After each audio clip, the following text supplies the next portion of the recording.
I was fortunate to be in the explosion not only of African American theater in the 1970s, but into that same wave of consciousness and beautiful television productions that featured African American artists. Fame can be a double-edged sword. One moment you're at the top, and the next, the world seems to forget your name.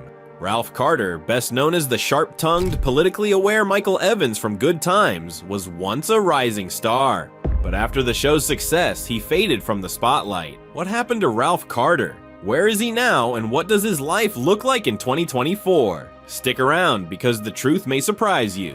Before Ralph Carter became a household name on television, he was already making waves in the world of theater. At just 9 years old, he stepped onto the Broadway stage, showing a talent far beyond his years. Unlike many child actors who stumble into fame, Carter's path was built on pure skill and determination. His big break came in 1973 when he landed the role of Travis Younger in the musical Raisin, an adaptation of A Raisin in the Sun. The role was demanding, but Carter delivered a performance that critics couldn't ignore. He wasn't just a kid playing a part, he brought depth, emotion, and authenticity to the stage, proving that he could hold his own among seasoned Broadway actors. His talent didn't go unnoticed. By the time he was 12 years old, Carter had already racked up major theater accolades, including a Theater World Award, a Drama Desk Award, and even a Tony nomination. A rare feat for someone so young. His success on Broadway made it clear this kid was something special. It wasn't long before Hollywood came calling, and soon Carter was about to land the role that would define his career, Michael Evans on Good Times. But what seemed like the opportunity of a lifetime would come with challenges he never saw coming.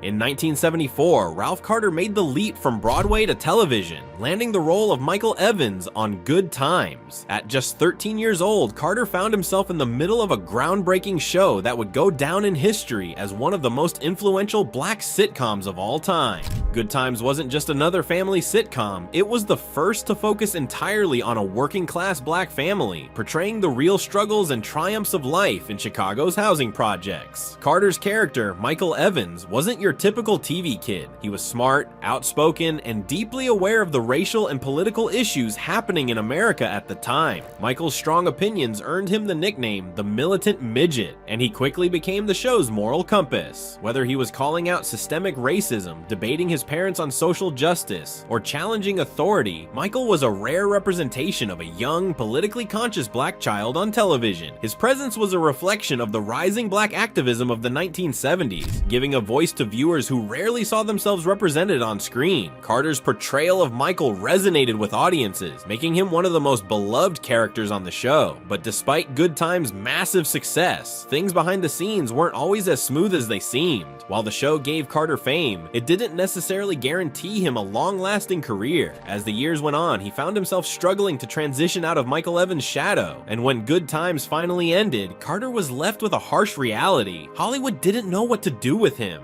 When Good Times ended in 1979, Ralph Carter was just 18 years old. He had spent his teenage years as a rising star, but now he faced a harsh reality. Hollywood didn't know what to do with him. The transition from child actor to adult roles is tough for many, but for Carter, it was even harder. He had become so closely tied to Michael Evans that casting directors struggled to see him as anything else. Unlike some of his co-stars, he wasn't landing major TV or film roles, and the opportunities quickly dried up. In an attempt to keep his career alive, Carter turned to music. In the late 70s, he released a couple of disco-inspired songs, including Extra, Extra, Read All About It, and When You're Young and in Love. While they saw some success, his music career never really took off in the way he had hoped. With Hollywood doors closing and his music career stalling, Carter turned to nightclub performances, where he continued to sing and entertain. But nightclubs weren't steady work, and the income wasn't reliable. The once promising Broadway prodigy and TV star was now struggling to maintain the level of success he had once known. To make things worse, rumors about his personal life and financial struggles began to surface, adding even more pressure. Over time, Carter made the decision that many former child stars do. He stepped away from the spotlight. Instead of chasing fame, he shifted his focus to something more personal, his family and his community. But even though he was no longer on center stage, Carter wasn't done making an impact. His next chapter would be all about giving back.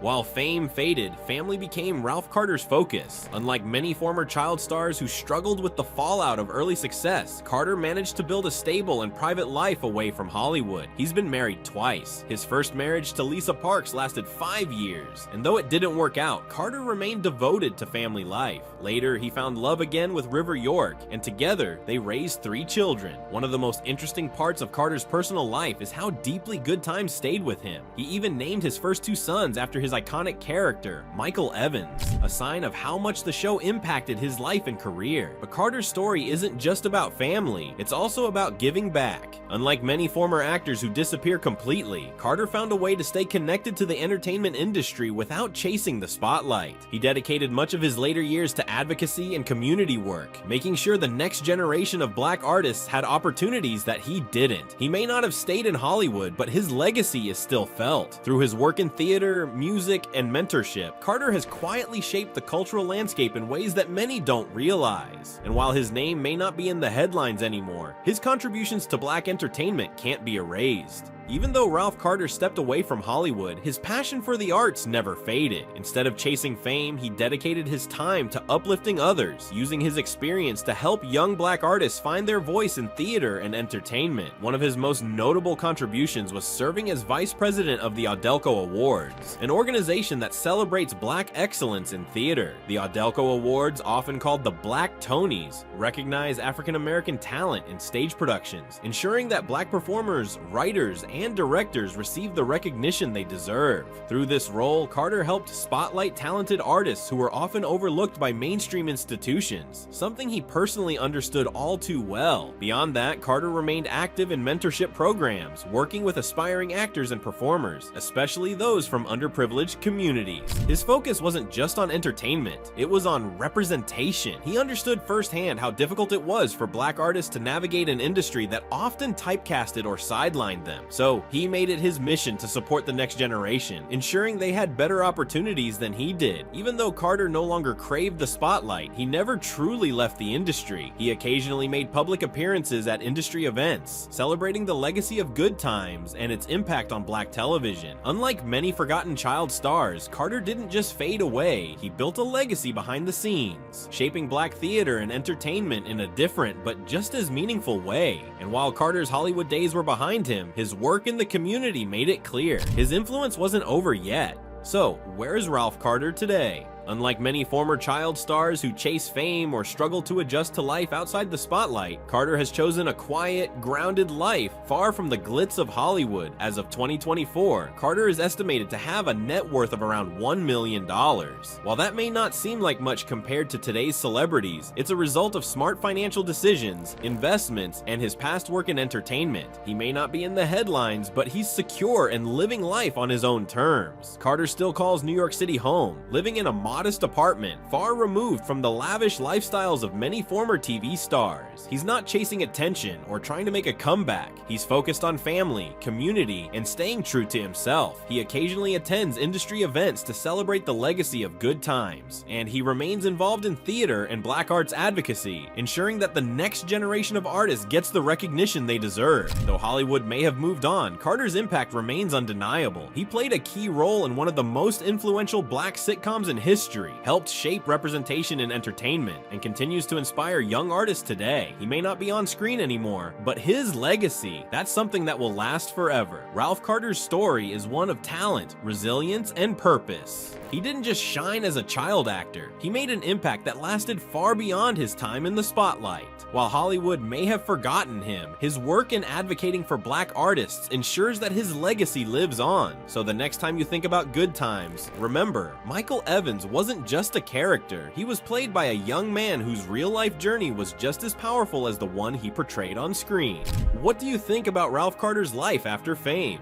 Let us know in the comments, and don't forget to like and subscribe for more stories on the stars you grew up watching. Thanks for tuning in.